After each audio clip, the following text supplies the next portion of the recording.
Vamos agora detalhar essa passagem? A gente trabalhou um pouquinho com o contexto bíblico e agora nós vamos trabalhar no inglês, ok? Vamos lá.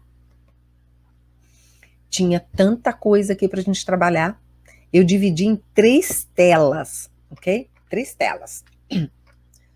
Primeiro, eu gosto de começar com os verbos. Lembra, eu gosto de separar em classes de palavras, que é importante que você tenha esse conhecimento, né? O que é um verbo, o que é um adjetivo, o que é um pronome pessoal. Não é questão de você estudar gramática, tá? Se você não quiser, você não precisa se preocupar com esses nomes. Eu só quero que você entenda o contexto. O contexto bíblico, ele vai te ajudar a entender o inglês.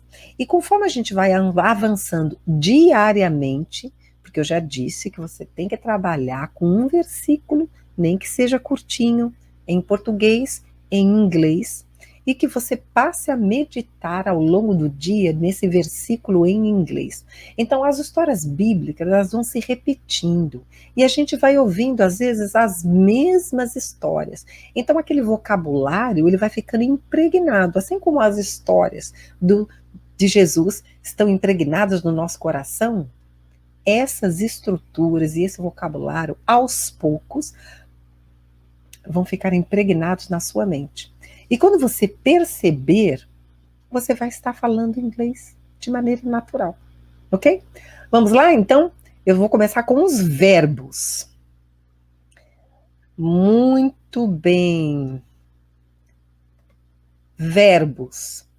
Olha só, esse verbo, acho que é a 4ª vez que a gente tá vendo, né? Porque esse é um verbo muito comum, né? Que verbo é esse? Verb to be, não é? E aí? It's singular or plural? Is. It's singular or plural? Singular, right? Singular. Present or past? Present, right? Present, ok? Muito bem, a gente vai usar o is para ele e ela. E ele era para coisas ou animal. Então, he is, she is, it is, ok? Isso aí já tá, ó, aqui. Depois nós temos aqui, ó, trusts. Trusts, que é o verbo confiar, né? Trusts in the Lord. E eu coloquei aqui, olha, eu gosto de colocar o verbo aqui com a preposição, porque é aquilo que eu te disse. No inglês, vários verbos são acompanhados de preposição. No português é a mesma coisa. Não pense você que o som da língua portuguesa ou a gramática da língua portuguesa é mais fácil que a do inglês. Muito pelo contrário, o inglês é uma língua até simples se comparada à língua portuguesa. Eu tenho até dó dos estrangeiros que têm que aprender português. Muito bem. Então, olha, trusts in, confia no Senhor. Então, trusts aqui, ele está onde? In the present, yeah? Present singular. E olha que vocês vão aprender hoje. A gente aprendeu presente, a gente aprendeu o negativo do presente, que a gente usa aquele verbo does, não foi? A gente aprendeu isso. E agora a gente vai ver de novo. Vai ser a 3ª vez que a gente vai ver isso. Só que a primeira vez, eu acho que a gente está vendo aqui, ó, um presente simples no singular. O que acontece? Tem um Szinho. Esse Szinho aqui não tem nada a ver com plural. Porque quando for ele e ela, he, she e it, que é ele e ela para coisas e animal, a gente vai colocar um Szinho no final, que é justamente para usar com a 3ª pessoa do singular, só para he, she, it. Só isso. Muito bem, então você aprende, estuda os verbos com as suas preposições. Trusts in the Lord. Muito bem, aí eu tenho will. A gente estudou bastante esse will. Lembra das promessas do Senhor com will? O will é um verbo auxiliar que nos indica o quê? Future, right? Então, o will, ele vai indicar futuro, tá? De maneira geral, ele indica futuro. Então, aqui, só que como ele é um verbo auxiliar, ele precisa estar acompanhado de um outro verbo, que vai dar a mensagem, não é? Porque olha só, they will be, eles serão. Então eu tenho aqui o verbo to be, novamente. Olha que eu coloquei aqui, ó, verbo be no infinitivo. Toda vez que a gente usa um verbo auxiliar, o próximo verbo, que é o que realmente vai comunicar a mensagem, a ação, ele vai estar sempre no infinitivo, sem o to. Por isso que fica will be, ok? Isso vale para qualquer verbo. Will be, serão. Will eat, comerão. Will go, irão. Olha como é simples fazer o futuro. É só você pegar o verbo will e eu juntar no outro verbo que você quer. Não tem que ficar fazendo aquela conjugação de todas as pessoas. É will para todas as pessoas. O que poderia ser mais simples? What could be simpler? Tell me. Não, impossível, né? Vamos lá? Então, will be. E aí, o próximo, planted, né? Vai ser como o quê? Uma árvore plantada. Plantada. É um tipo de passado, não é? Lido, comido, feito, plantado, né? Que é um passado aqui, past participle. Não se preocupe com os nomes. Mas eu estou frisando aqui que tipo de passado que é. Number 6, sends out. Sends out aqui. Olha só, o verbo send é o verbo enviar.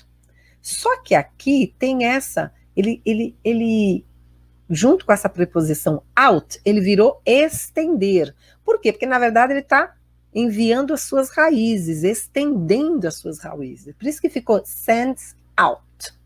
Ok? Por isso que eu coloquei aqui, ó, verbo acompanhado da sua preposição, que é muito importante. E vocês viram que tem um Szinho aqui? Por quê?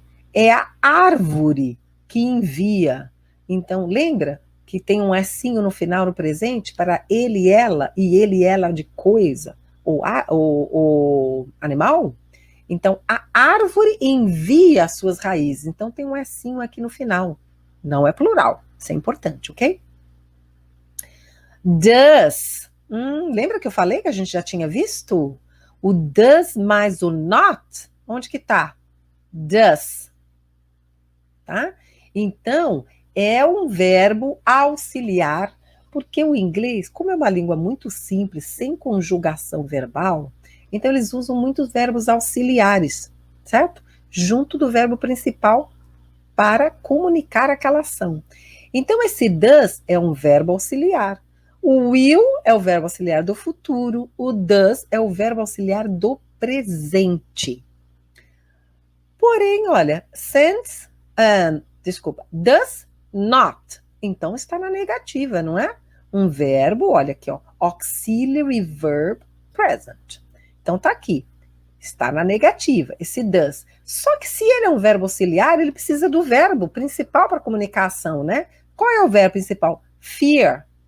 Doesn't fear. Não teme, não é? Fear, ele pode ser um substantivo, que pode ser medo.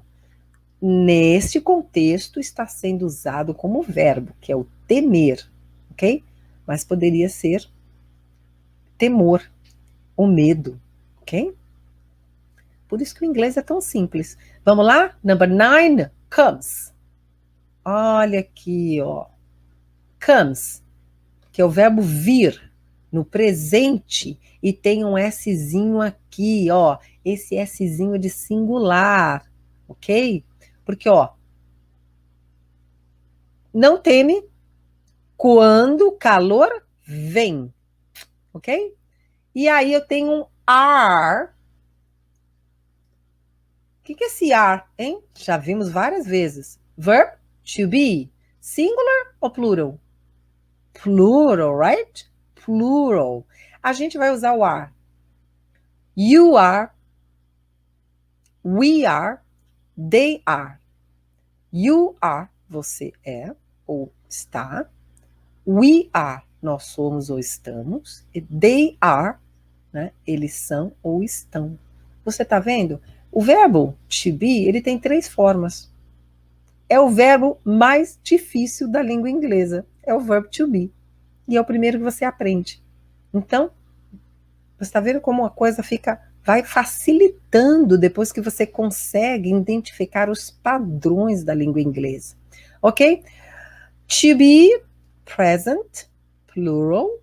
E aí eu tenho aqui um has. Opa, mas não é aqui que eu vou marcar, né? Eu tenho um has. Que verbo é esse? Has. Eu botei aqui, ó. Present, singular. Esse é a forma irregular do verbo have, que é o verbo ter. I have, you have, porém, he, she, it has. Ok? Que é um singular irregular. Ok? Por quê? Não se preocupa. Ó, não tem preocupações. Não se preocupa. Ok? Não se preocupa no ano de seca. E depois do has eu tenho fails. Não se preocupa no ano de seca e também nunca fails. Lembra que fail é fracassar ou não passar. Se você presta um exame, um teste, e você não passa, quer dizer que você fail. Você não passou. Então você passa, pass, ou você é reprovado, fails, ok? Muito bem. Então aqui, né? E que nunca fracassa em dar frutos, fails. Ó, tem um S no final, quer dizer que é singular, só com ele, ela, certo? Para pessoas, animal ou coisa, tá bom? Muito bem. E o último verbo aqui é bear. Bear, que é um verbo no infinitivo. Por que é um verbo no infinitivo? Porque, ó, nunca deixa, ó, de dar. Quando a mulher dá à luz, né? É esse verbo também, to bear a child, que é dar frutos. A mulher também, naquele caso, estaria dando frutos, ok? Então é por isso que está no infinitivo aqui. Fechamos os verbos?